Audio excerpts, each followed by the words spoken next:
नमस्कार, नवतेज टीवी देख रहे हैं आप और मैं आपके साथ हूं चंदा यादव। खबरों की शुरुआत करेंगे। देश की राजनीति का जाना माना नाम और राजनीति के पुरोधा कहे जाने वाले बीजेपी नेता लाल कृष्ण आडवाणी को सरकार ने भारत रत्न दिए जाने की घोषणा की है। यह जानकारी प्रधानमंत्री नरेंद्र मोदी ने सोशल मीडिया पर साझा की। पीएम ने लिखा कि भारत के विकास में आडवाणी का बड़ा योगदान रहा है।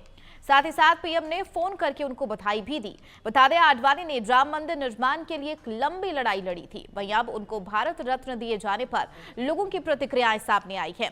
संत समाज में उनको सम्मान दिए जाने को लेकर खुशी का माहौल है। वहीं बाबरी मस्जिद के पूर्व पक्षकार रहे इकबाल अंसारी ने भी इस पर खुशी जाहिर की और पीएम का धन्यवाद जताया। आज जो है आडवाणी जी को भारत रत्न जैसे सम्मानित किया जाएगा, इसके लिए पूरा देश उत्साहित है। हम भी चाहते हैं कि हमारे देश में इंसानियत रहे, सबका ख्याल रखा जाए, सभी खुशहाल रहें, क्योंकि जात धर्म छोड़ करके लोग जो है इंसानियत का ख्याल रखें और सभी का सम्मान होना चाहिए। बहुत अच्छी बात है। प्रधानमंत्री जी ने घोषणा किया कि लाल कृष्ण आडवाणी जी को भारत रत्न मिलना चाहिए, मिलेगा, तो निश्चित है हम लोग आह्लादित हैं, प्रफुल्लित हैं। और हमारा एक आग्रह है कि भगवान रामलला का दर्शन करें, हनुमान जी का आशीर्वाद लें, उसके बाद जब भी मिले तब उसको ग्रहण करें। लाल कृष्ण आडवाणी जी राम मंदिर के लिए जब वो रथ यात्रा निकाले थे, पूरा देश को उन्होंने जोड़ा था और राष्ट्र के निर्माण में भी उनका जो योगदान रहा है वह अद्वितीय रहा है। पूरा देश चाहता था कि उनको भारत रत्न से सम्मानित किया जाए और हम साधु संत भी बहुत खुश हैं। जो राम राज्य की परिकल्पना सार्थक हो रही है, उसके नींव में आडवाणी जी का बहुत बड़ा योगदान है, जिस योगदान को भारत कभी भुला नहीं सकता है। मुझे लगता है कि यह सम्मान उनके गौरव गरिमा को बढ़ाएगा ही, पर सम्मान की भी गरिमा बढ़ेगी ऐसे महत्पुरुष और महापुरुषों को सम्मान देकर। तो देखा आपने कि संत समाज से लेकर राजनीतिक के क्षेत्र तक हर कोई सरकार के इस फैसले की तारीफ कर रहा है।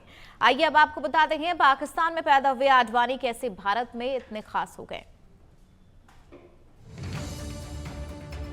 लाल कृष्ण आडवाणी का जन्म 8 नवंबर 1927 को हुआ था, जो कि सिंध पाकिस्तान में वो जन्म लिए थे। और इसके अलावा खास जानकारी आपको यह भी बता दें, साल 1936 से 1942 तक सेंट पैट्रिक स्कूल में उन्होंने शिक्षा प्राप्त की, यानी कि उनकी शिक्षा सेंट पैट्रिक स्कूल में हुई है।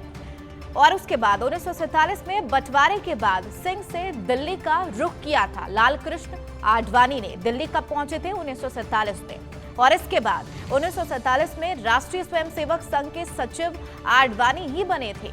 1947 की यह बात है जब राष्ट्रीय सेवक संघ बने थे। अप्रैल 1970 में राज्यसभा से राजनीति में उन्होंने कदम रखा, यानी कि 1970 में लाल कृष्ण आडवाणी ने राजनीतिक क्षेत्र में अपना कदम रखा। 1970 में पहली बार राज्यसभा के सांसद भी बने। पहली बार कदम रखने के बाद उन्हें राज्यसभा सांसद घोषित किया गया।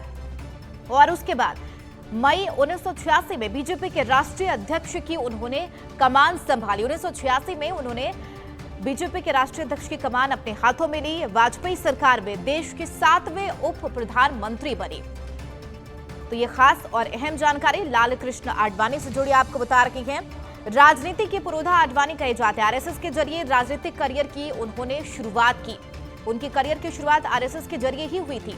और उसके बाद राजस्थान में आरएसएस प्रचारक के तौर पर लाल कृष्ण आडवाणी ने काम किया। बतौर प्रचारक उन्होंने काम किया राजस्थान में। और उसके बाद बीजेपी के निर्माण में लाल कृष्ण आडवाणी का अहम और महत्वपूर्ण योगदान उन्होंने निभाया है। बीजेपी के निर्माण में, यानी कि भारतीय जनता पार्टी के निर्माण में 3 बार बीजेपी के राष्ट्रीय अध्यक्ष का उन्होंने पद भी संभाला है। राष्ट्रीय अध्यक्ष का पद उन्होंने संभाला है, ये जिम्मेदारी उन्हें दी गई थी। और उसके बाद 2015 में पद्म विभूषण से सम्मानित किए गए थे। पद्म विभूषण से उन्हें सम्मानित भी किया गया था और अब उन्हें भारत रत्न से सम्मानित किया जा रहा है।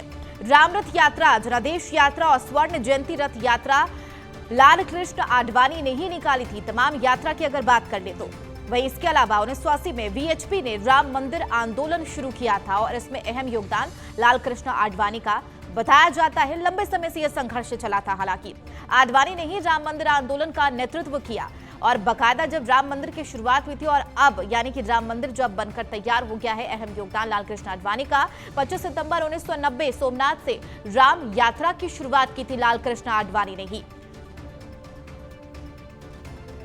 तो आधा दर्जन से ज्यादा यात्राएं लालकृष्ण आडवाणी ने निकाली है। बढ़ेंगे आगे। कोटा में शिक्षा मंत्री मदन दिलावर ने शहर के जिला प्रशिक्षण संस्थान का औचक निरीक्षण किया। उन्होंने सबसे पहले कर्मचारियों का हाजिरी रजिस्टर चेक किया। प्रशासनिक अधिकारी के नहीं मिलने पर उनकी एब्सेंट लगाई है और पूरे परिसर में घूमकर वहां की व्यवस्थाओं का जायजा लिया। उन्होंने शौचालय साफ नहीं होने पर कर्मचारियों को फटकार लगाई और अधिकारियों को स्वच्छता पर खास ध्यान देने की बात कही है। मंत्री दिलावर ने कहा, वह अनुशासनहीनता बिल्कुल बर्दाश्त नहीं करेंगे।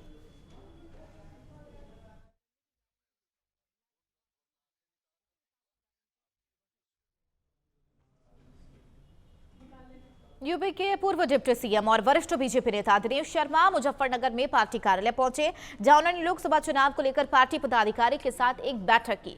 इस दौरान मीडिया से बात करते हुए दिनेश शर्मा ने कहा कि पूरे भारतवर्ष में इस समय मोदी मैजिक चल रहा है। उनकी माने तो आज अमेरिका, ब्रिटेन, जापान, जर्मनी की विकास दर भारत की विकास दर से कम है, जिसके चलते 2047 तक भारत एक विकसित राष्ट्र बन जाएगा।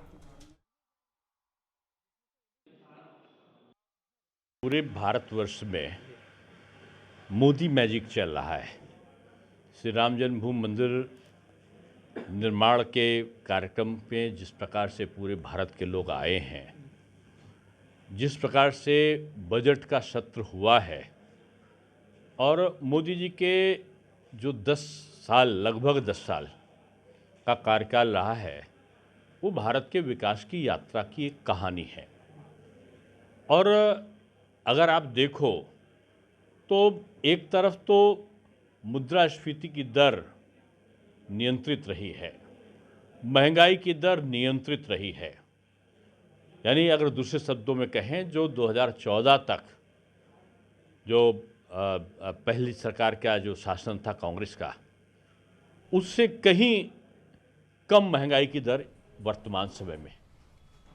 All India anti terrorist front के प्रेसिडेंट एमएस बिट्टा ने अयोध्या पहुंचकर रामलला और हनुमानगढ़ी का दर्शन पूजन किया।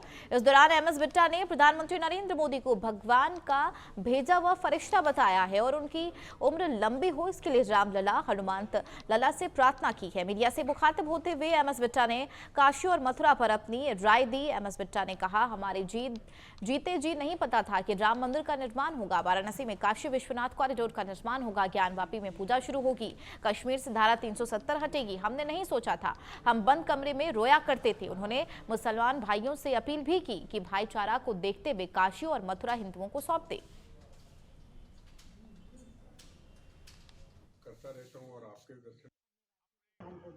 देखो, हमारे जीते जी नहीं पता था कि राम सेतु का निर्माण होगा, कॉरिडोर वाराणसी के अंदर बनेगा, ज्ञानवापी के मंदिर का पूजा होगी, 370 धारा हटेगी। हम नहीं छोड़ सकते थे, हम बंद कमरों में रोया जरूर करते थे। हम तो दुनिया से एक दिन चले जाएंगे, क्या हमारे अरमान को पूरा करेगा? पर हमें नहीं पता था कि हम जिंदा भी रहेंगे, को भगवान का भेजा हुआ फरिश्ता, अखबार दो, फरिश्ता को भेजेगा, भगवान भेजेगा। ये देखो, ये नरेंद्र मोदी जी के शपथ लेने के एक दिन पहले की टाइम्स ऑफ इंडिया में कहा, भगवान का भेजा हुआ फरिश्ता। मेरा को बीजेपी से, मोदी जी से संबंध नहीं कि ये पूरा होगा। आज राम जन्मभूमि का निर्माण हुआ, अब वाराणसी में हुआ, 370 धारा हटी। मुझे पूरी उम्मीद है, कल जो मेरी प्रेयर थी, आज आरती पे भी भगवान राम जी के चरणों में मेरी प्रेयर थी, हनुमानगढ़ी में मेरी प्रेयर थी, नरेंद्र मोदी जी की उम्र को लंबी करना। जोधपुर राष्ट्रीय नाट्य विद्यालय ने मुंबई से भारत रंग महोत्सव, दुनिया के सबसे बड़े थिएटर उत्सव का 25वां संस्करण का आगाज कर दिया है। 21 दिवसीय थिएटर उत्सव का उद्घाटन 1 फरवरी को महाराष्ट्र के राज्यपाल रमेश बैस और एनएसडी के चेयरमैन परेश रावल ने किया। यह कार्यक्रम 1 फरवरी से 21 फरवरी 2024 तक देश के 15 शहरों में आयोजित किया जाएगा, जिसमें 150 से अधिक प्रदर्शन, कार्यशालाएं, चर्चाएं, मास्टर क्लास शामिल होंगे। इस साल भारत रंग महोत्सव की 25वीं वर्षगांठ मनाई जा रही है।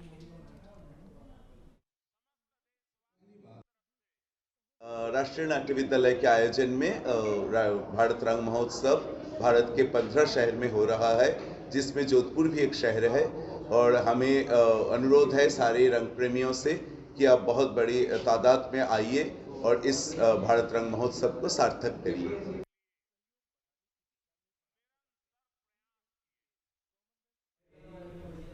प्रतापगढ़ में सपा नेता और जिला पंचायत सदस्य जुबैद अहमद पर एक युवती ने दुष्कर्म करने और गर्भपात कराने का आरोप लगाया है। पीड़िता का आरोप है कि सपा नेता ने अपनी पत्नी की मदद से उसका गर्भपात कराया। पुलिस ने पीड़ित की शिकायत पर सपा नेता और उसकी पत्नी के खिलाफ मुकदमा दर्ज कर लिया है और आरोपी को हिरासत में लेकर पूछताछ कर रही है।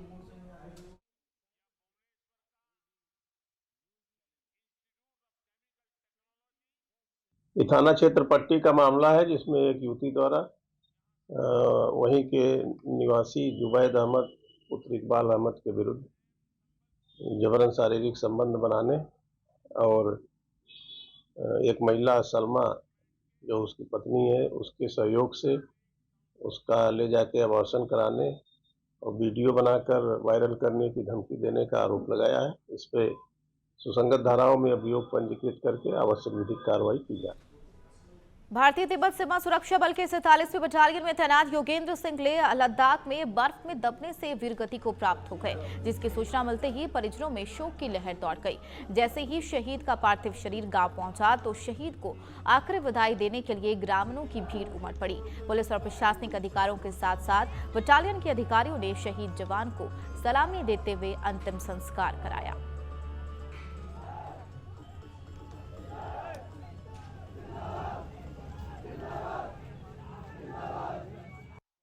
हाँ भैया, मेरा चाचा शहीद है वो भैया। कहाँ पे हुए? भैया 9 बजे कमांडो हॉस्पिटल चंडीगढ़ में।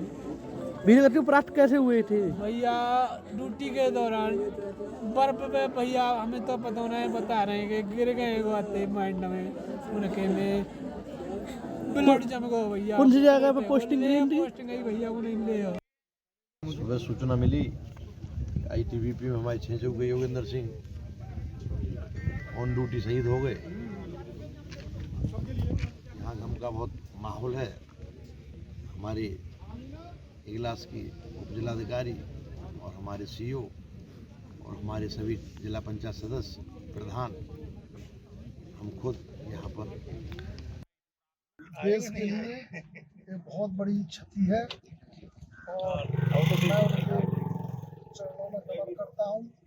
उनके परिवार और गांव वालों को उनके परमात्मा से प्रार्थना करता हूं कि उनको शक्ति दे, इस बड़ी घटना को सहन करने की उन्हें क्षमता आवे। और ऐसे योगेंद्र जी गांव में बहुत लोग बता रहे हैं व्यवहार कुशल थे। यूपी के बहराइच में पुलिस और SOG की टीम ने हत्या का खुलासा करते हुए 2 आरोपियों को गिरफ्तार किया। पूछताछ में दोनों आरोपियों ने हत्या की बात कबूल की है। बता दें 2 दिन पहले दरगाह इलाके में कल्पीपारा में सुनसान इलाके में एक व्यक्ति की लाश बरामद हुई थी। इस मामले में अज्ञात लोगों के खिलाफ पुलिस ने मुकदमा दर्ज करते हुए SP ने मामले के खुलासे की जानकारी दी और इसी मामले में जांच करते हुए पुलिस ने दोनों आरोपियों को गिरफ्तार कर जेल भेज दिया है।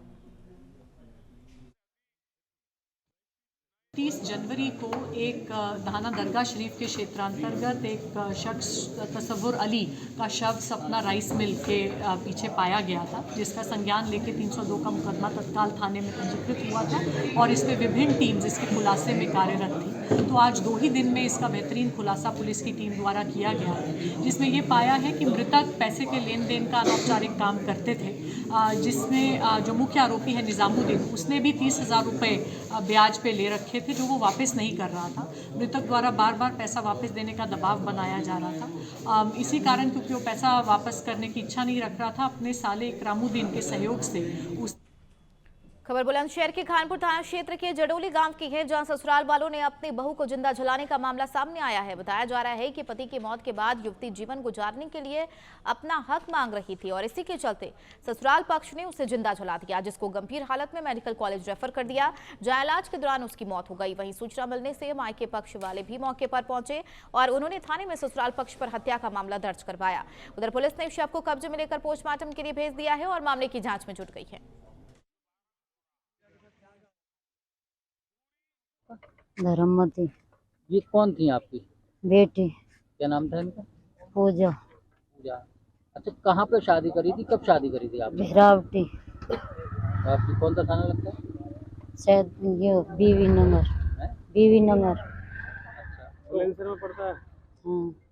अच्छा, फिर हुआ क्या था? हुआ यो जो पति मार दे उनके हिस्सा के ऊपर वो 2 लड़किन को हिस्सा करने खाने को हिस्सा मांग रही। पति कब मार दिए?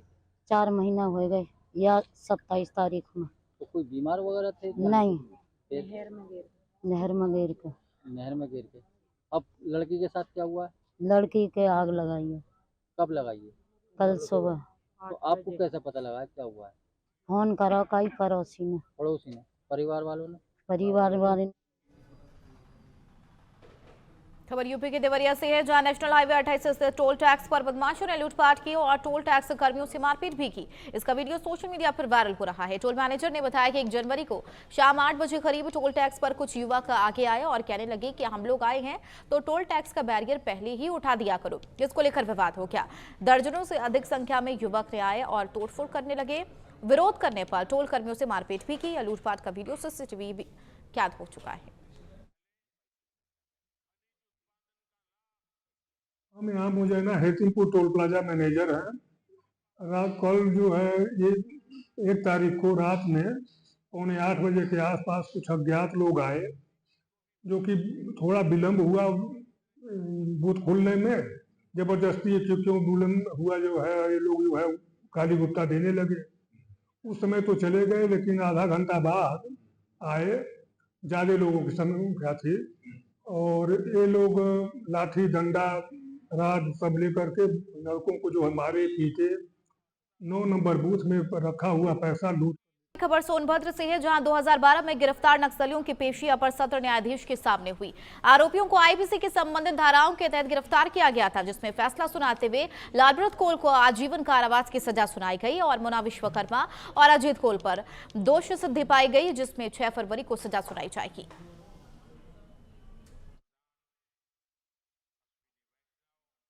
यादव एडवोकेट। मैं मुन्ना विश्वकर्मा और लालब्रत कोल, अजीत कोल, तीनों नक्सल के लोग हैं। इनका मैं अधिवक्ता हूं। आज लालब्रत कोल को 7/27 ब्रैकेट 2 आयुध अधिनियम प्रतिबंधित हथियार इनके साथ पकड़ा गया था। पुलिस मुठभेड़ दिखाई गई थी, उसमें इनको आजीवन कारावास हुई है और 3-3 साल की और भी धाराओं में सजा हुई है। सबसे बड़ी बात यह है कि आजीवन कारावास से दंडित किए। सहारनपुर में अवैध रूप से घरेलू गैस सिलेंडर रिफिलिंग का व्यापार धड़ल्ले से चल रहा है। रिहायशी कॉलोनी में चल रहे इस अवैध कारोबार की वजह से लाखों लोगों की जिंदगी पर भी खतरा मंडरा रहा है। अवैध रूप से गैस रिफिलिंग का वीडियो सोशल मीडिया पर जमकर वायरल हो रहा है। वहीं जिला प्रशासन भी इस मामले में कोई कार्रवाई नहीं कर रहा। उत्तर प्रदेश के अलीगढ़ जिले के खैर थाना क्षेत्र में पुलिस और बदमाशों के बीच मुठभेड़ हो गई। इस मुठभेड़ में एक बदमाश के पैर में गोली लग गई, जिसके बाद पुलिस ने उसे गिरफ्तार कर इलाज के लिए अस्पताल में भर्ती कराया गया है। वहीं लुटेरे ने पुलिस पूछताछ में अपना जुर्म कबूल कर लिया है। मैं क्षेत्राधिकारी खैर अवगत कराना कि आज दिनांक 3 फरवरी 2024 को थाना खैर की पुलिस टीम को एक बदमाश के आने की सूचना प्राप्त हुई, जिस सूचना पर तत्काल खैर की पुलिस टीम द्वारा आवश्यक घेराबंदी करते हुए बदमाश को रोकने और पकड़ने का प्रयास किया गया, जिस पर बदमाश द्वारा पुलिस टीम पर जान से मारने की नीयत से फायर किया गया और पुलिस टीम द्वारा की गई जवाबी फायरिंग में बदमाश घायल हो गए, जिसे तत्काल। खबर बारां जिले के भंवरगढ़ कस्बे से है, जहां सजग पड़ोसी योजना के तहत पुलिस विभाग द्वारा नुक्कड़ सभा आयोजन किया गया और जनता को चोरी डकैती लूटपाट की घटनाओं के प्रति सजग रहने की अपील की गई और उन्होंने जागरूक किया। नुक्कड़ सभाओं के माध्यम से आमजन को जागरूक करने का प्रयास किया।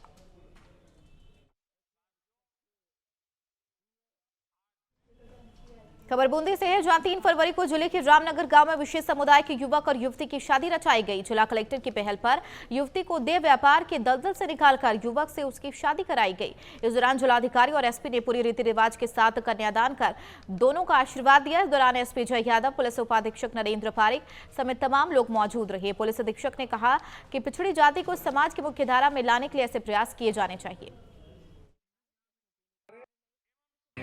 सभी समाज के जो यहाँ के माननीय लोग हैं, उनके सहयोग से जो एक पंजा समाज में जो कुरीति है उसके अगेंस्ट जाते हुए उनको अवगत कराया गया है कि प्रभु ने खुद ने स्वयं ने ये आगे से स्टेप लिया है और उन्होंने इंसिस्ट किया है। उसके बाद एक अच्छा स्टेप लिया जा रहा है जो समाज के लिए इंस्पिरेशनल है, तो उसमें हम हमारी तरफ से शामिल हुए ताकि एक अच्छा मैसेज है और ये फ्यूचर में भी जो एक यहाँ प्रेशर बच्ची को जो बताया है और एक ये आइसोलेटेड विलेज बन चुके हैं जिस वजह से हमारे पास आई थी कि इनको खतरा है कि अपनी मर्जी से शादी करना चाहती है और इनके साथ पहले बहुत गलत किया गया है और ज़बरदस्ती इनको वेश्यावृत्ति के धंधे में धकेला गया था, जिसमें ये सुरक्षा मांग रहे थे। इसमें हमने सुरक्षा तो इनको प्रदान कर ही रहे हैं, उसके साथ साथ इनका विवाह भी जैसे है बिल्कुल सुरक्षित वातावरण में हो जाए और इनका जीवन आगे खुशहाल रहे, उसके लिए हम प्रयास कर रहे हैं और आज इसी के तहत हम शादियाँ भी करा रहे हैं। और इससे पहले भी हमने यहाँ पे रामनगर, शंकरपुरा, जहाँ भी कोई ऐसी समस्या आती है जहाँ पे ज़बरदस्ती किसी के साथ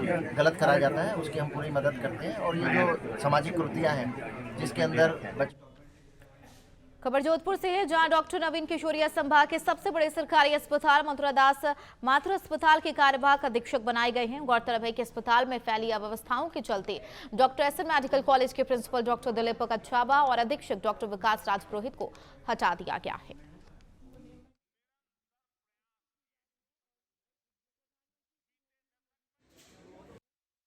मथुरा दास माथुर चिकित्सालय जो है इस संभाग का सबसे बड़ा चिकित्सालय है। यहाँ विभिन्न प्रकार की सुविधाएं उपलब्ध हैं जो कि नेशनल लेवल की हो चुकी हैं। हमारे अभी जो सेंटर्स ऑफ एक्सीलेंस बन गए हैं वो नेफ्रोलॉजी डायलिसिस सेंटर बन चुका है और हमारे रीजनल कैंसर इंस्टीट्यूट बन रहा है जो इसी अस्पताल के अधीन आता है और डेंटल कॉलेज भी बन रहा है जो रीजनल कैंसर इंस्टीट्यूट अपने तरीके का एक बिल्कुल ही नया हॉस्पिटल बनेगा।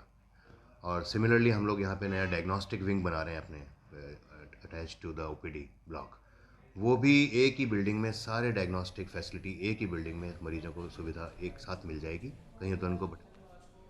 चलिए फिलहाल की खबरों में मेरे साथ इतना ही। बने रहिए नवतेज टीवी के साथ। नमस्कार।